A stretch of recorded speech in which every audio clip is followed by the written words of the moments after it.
श्री स्वामी समर्थ. प्रेक्षकांनो, जुळली गाठ या मालिकेमध्ये आता इतका सुंदर असा ट्विस्ट येताना आपल्याला पाहायला मिळणार आहे. बरं का प्रेक्षकांनो, अखेरीस जी काही लपवाछपवी होती ती आता संपणार आहे. सावी आता बरी झाली हे सत्य एकतर आपल्या या धैर्यासमोर उघड होणार, पण इथे सगळ्यात मोठा खुलासा असा होणार की सावीच्या बाबाचा खून आणि आजपर्यंत या दामिनीने जे काही काही गुन्हे केले आहेत, जी काही घाणेरडी कृत्य केले आहे, या सगळ्याचा पाढा आता फायनली धैर्यासमोर वाचला जाणार. सुधाकर आणि आपली सावी मिळून कशा प्रकारे या दामिनीची वाट लावणार हे सगळं पाहायला प्रेक्षकांनो आपल्याला खूप मज्जा येणार आहे. बरं का, आणि हे सगळं मालिकेमध्ये कशा प्रकारे घडत जाणार हे जर तुम्हाला जाणून घ्यायचं असेल तर तुम्ही आपला हा व्हिडिओ अगदी शेवटपर्यंत बघा, म्हणजे तुमच्या सगळं काही इकडे लक्षात येऊन जाईल. बरं का, आता इकडे मालिकेमध्ये धैर्याच्या हाताला इथे भाजलेलं असतं सावीच्या ओढणीमुळे, आणि आता सावी खूप प्रेमाने त्या जखमेवर मलम लावताना आपल्याला दिसणार आहे. सावीचं हे इतकं प्रेम पाहून इकडे धैर्याचं मन भरून आलेलं असतं, पण दुसरीकडे दारात उभं राहून या सगळ्यांचं चोरून पाहणाऱ्या इरा आणि दामिनीला मात्र खूप जळफळाट होताना आपल्याला पाहायला मिळणार आहे. इकडे इरा बोलत असते की धैर्या, तुझ्या हाताला दुखतंय का नाही ते माहीत नाही, पण हे सगळं बघून मला नक्कीच वेदना होत आहे. बरं का, इकडे इरा या दोघांच्याही नात्यावर खूप जळत असते हे तर आपल्याला माहितीच आहे. आणि बरं का प्रेक्षकांनो, आता सावी इतकी सुंदर पद्धतीने आपल्या धैर्याची मनापासून काळजी घेत असते, आणि धैर्य आता सावीकडे पाहता पाहता बोलून जातो की सावी, तू बरी झाली आहे ना? सांग, मला उत्तर दे सावी, तू बरी झाली आहेस का? बरं का, हा प्रश्न ऐकताच इकडे मात्र आता अवंती आणि दुसरीकडे नीता खूप घाबरलेले असतात. सगळ्यांना प्रश्न पडलेला असतो की नक्की धैर्याला सत्य कळलं की काय. तेव्हा आता अवंती आणि इथे नीता आता हिंमत करून धैर्याला म्हणते की भाऊजी, तुम्हाला कसं कळलं? म्हणजे आता इकडे धैर्य म्हणतो, म्हणजे तुम्हाला नक्की काय म्हणायचंय?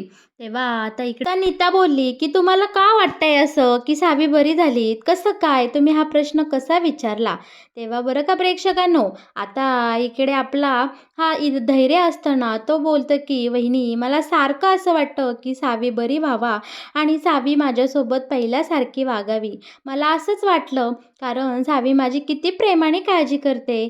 तेव्हा आता धैर्य बोलतो, सांग ना सावी, तू बरी झाली आहेस का? तेव्हा सावी आता पुन्हा सावरते आणि वेड्याचं नाटक करून बोलते की हो हो फ्रेंड फ्रेंड, मी बरी झाली आहे, आणि तूही बरा होणार आता हा मलम लावल्यावर. आता इकडे हे ऐकून मात्र दामिनी बोलते, झाली हिची किरकिर परत सुरू, लागली बोलायला ही. आता इकडे धैर्याला असं वाटतं की किती बरं झालं असतं ना सावी, तू लवकर बरी झाली असती, कारण तुला माहिती आहे का, तू जगात सगळं काही विसरलीस तरी माझ्यावर प्रेम करायचं अजिबात विसरणार नाही, आणि मला बाकी तू विसरणार नाही. आता या दोघांचेही इतके प्रेमाचे क्षण आणि या दोघांमधलं बॉन्डिंग बघून इकडे दामिनीला काही यांच्यात इंटरेस्ट नसतो, ती तिथनं तडक निघून जाते. इरा मात्र तिथेच उभी राहिलेली असते. आता धैर्यही बोलतो, ठीक आहे, मला बरं वाटतंय, मी सुद्धा आलो, मला एक काम आहे. सगळे निघून गेल्यानंतर आता इथे आपली ही सावी या दोघींना म्हणते की आपल्याला ते डॉक्युमेंट पाठवायचे होते, ते राहिले आहे. आता तिघीही पटकन रूममध्ये जातात, आणि इरा मात्र स्वतःशीच म्हणत असते की या तिघींचंही आजकाल खूप गळू लागलं आहे, यांचं गॉटमॅट जास्तच वाढले. आणि पटकन या तिघींनीही ते डॉक्युमेंट सावीने सेंड केले असतात, आणि नीताला तिचा फोन देते. तेव्हा नीताचा हात दुखतो. नीता बोलते की दुखलं. तेव्हा सावी बोलते, वहिनी तुम्हाला किती दुखतं, पण या सगळ्याचा बदला आता घेतला पाहिजे. नाही त्या भास्कर दादाला तुमच्या पायाशी आणलं तर मी नावाची सावी नाही. तेव्हा आता अवंती बोलते की अगं सावी, तुला कशाची भीती वाटते का नाही? प्रत्येक गोष्ट कसं काय तू इतक्या सहजपणे बोलून जाते? तेव्हा आता सावीला एक आयडिया सुचलेली असते, आणि सावी हसत बोलते, हो वाटते ना, सावीला झुरळाची भीती वाटते. बरं का, आता या तिघीही इकडे किचनमध्ये आलेल्या असतात छानपैकी. आता यांनी एक प्लॅन ठरवलेला असतो. आणि नीताला सांगितलेलं असतं की हे नकली झुरळ तिकडे जाऊन भास्करच्या अंगावर टाकायचं.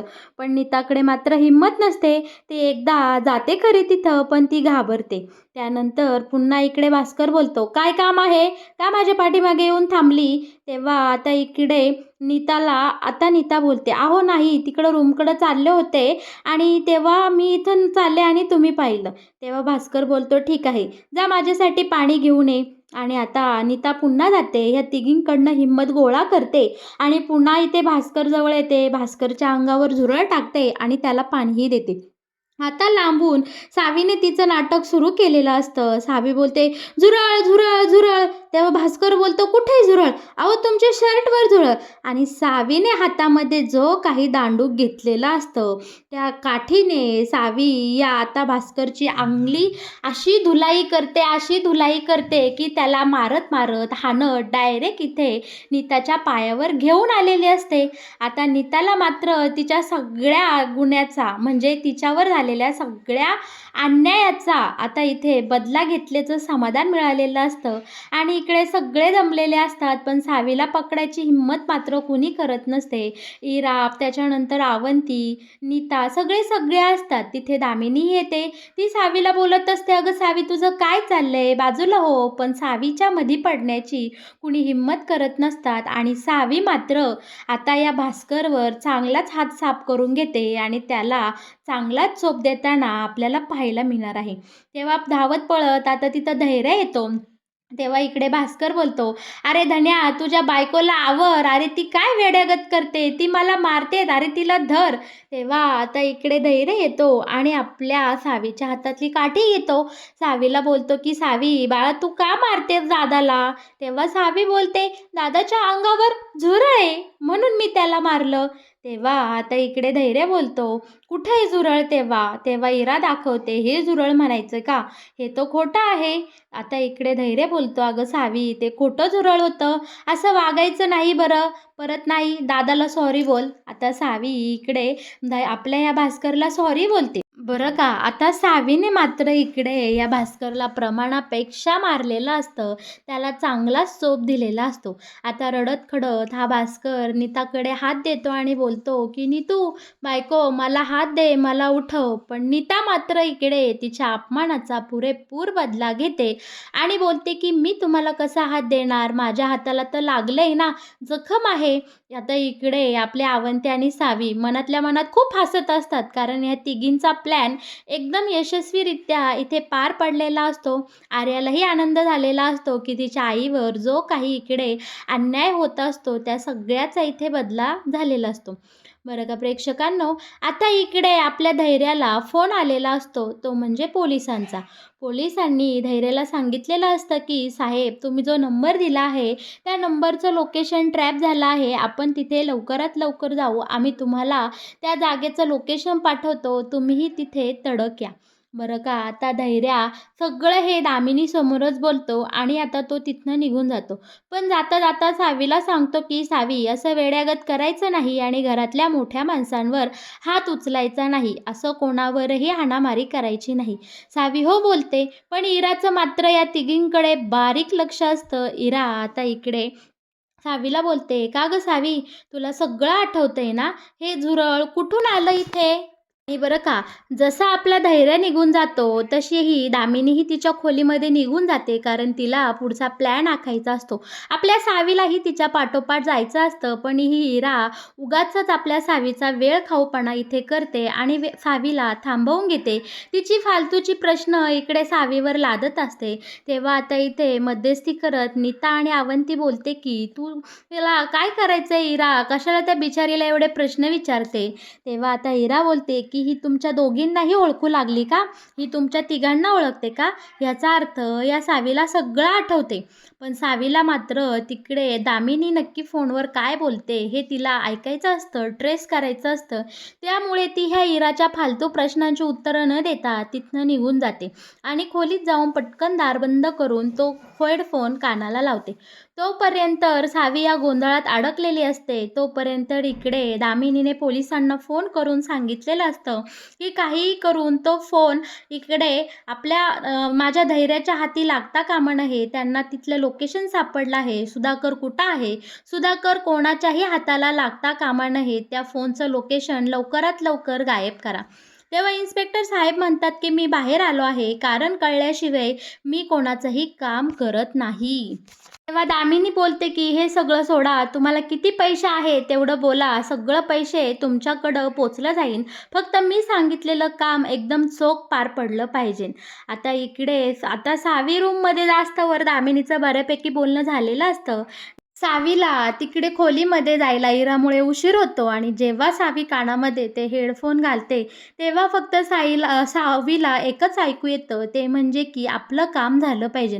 आता सावीची इकडे चिडचिड होऊ लागलेली असते, की नक्की दामिनीने काय काम सांगितलं, नक्की काय विषय झाला, या इरामुळे मला इथं यायला उशीर झाला आणि नक्की आता काय विषय होणार, भास्कर काकाच्या जीवाला काही धोका तर नसेल ना, अशा अनेक प्रश्नांनी आता सावी इकडं त्रस्त झालेली असते. आणि दुसरीकडे बरं का प्रेक्षकांनो, आपला जो धैर्य असतो ना, तो यशस्वीरित्या इकडे सुधाकर काकांपर्यंत पोहोचलेला असतो. बरं का प्रेक्षकांनो, इकडे घरी सावी मात्र खूप टेन्शनमध्ये असते, की धैर्याच्या हाती भास्कर नीट लागेल का आणि सगळं काही व्यवस्थित होईल का? का इकडे दामिनीने जो काही प्लॅन आखला आहे तो यशस्वीरित्या पार पाडेल आणि ती भास्करला तिथून हलवेल.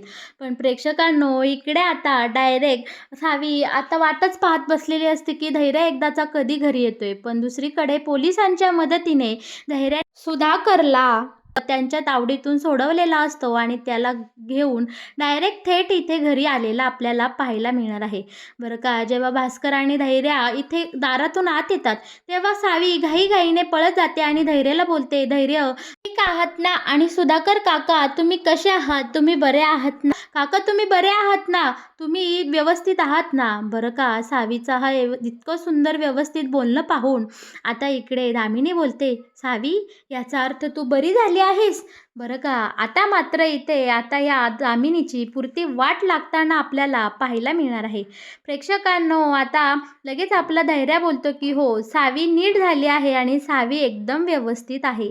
आणि आई, आता बाकी तुझ्या पापाचा सगळा घडा मला सावी आणि हे भास्कर काका सांगणार आहेत. आता जे काही असेल तू मला खरं सांगून टाक, पण ज्या वेळेस मला ह्यांच्याकडनं सत्य कळन तेव्हा मी तुझी काहीही हयगत करणार नाही. आता इकडे दामिनी ड्रामा करते, की बाळा यांच्या बोलण्यात येऊ नको, मी काहीही केलं नाही. तेव्हा प्रेक्षकांनो, आता सावी आणि सुधाकर काका या धैर्यासमोर या दामिनीच्या विरोधात इतके पुरावे, असंख्य पुरावे दाखवतात, की इकडे दामिनीच्या तोंडून एकही शब्द फुटत नसतो. घरच्यांना मात्र आता सरप्राईज मिळालेलं असतं. पहिलं तर सावी व्यवस्थित होती, सावीने वेड्यापणाचं नाटक केलं, हे रहस्य सगळ्यांसमोर उलगडलेलं असतं. दुसरं म्हणजे सावीच्या बाबांचा जो काही ॲक्सिडेंट झाला, तो ॲक्सिडेंट नव्हता तर तो घातपात होता आणि तो घातपात दुसरा तिसरा कुणी नसून तो दामिनीने घडवून आणला होता.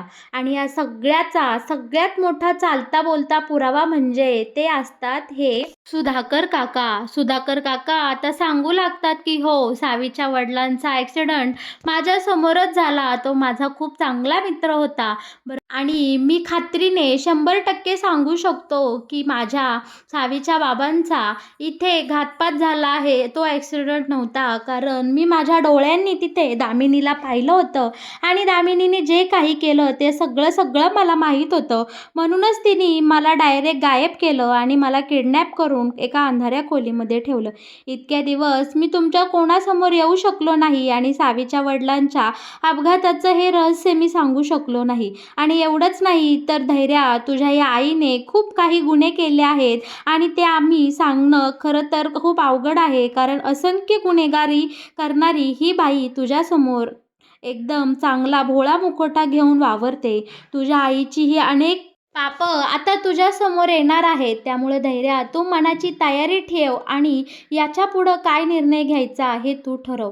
बरं का प्रेक्षकांनो, आता पोलिसांनी शिवाय सुधाकर सावीने आपल्या धैर्यासमोर पुराव्यांचा पाऊस पाडत इकडे या दामिनीचा खरा चेहरा सगळ्यांसमोर आणलेला असतो. तर मग प्रेक्षकांनो, तुम्हाला काय वाटतंय आता धैर्य काय करणार? धैर्या नक्की काय निर्णय घेणार? त्याच्या आईला काय शिक्षा देणार? धैर्या त्याच्या आईसोबत कसं वागणार?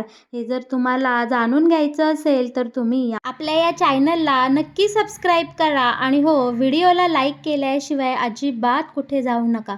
जुळली गाठ या मालिकेचे असेच नवनवीन अपडेट आणि तुम्हाला पडलेल्या सगळ्या प्रश्नांची उत्तरं लवकरच तुम्हाला मिळतील. फक्त तुम्ही नेहमीच आपल्या या चॅनलसोबत जोडलेले राहा, म्हणजे इकडे सगळं काही तुम्हाला नेहमीच अपडेट कळत जातील.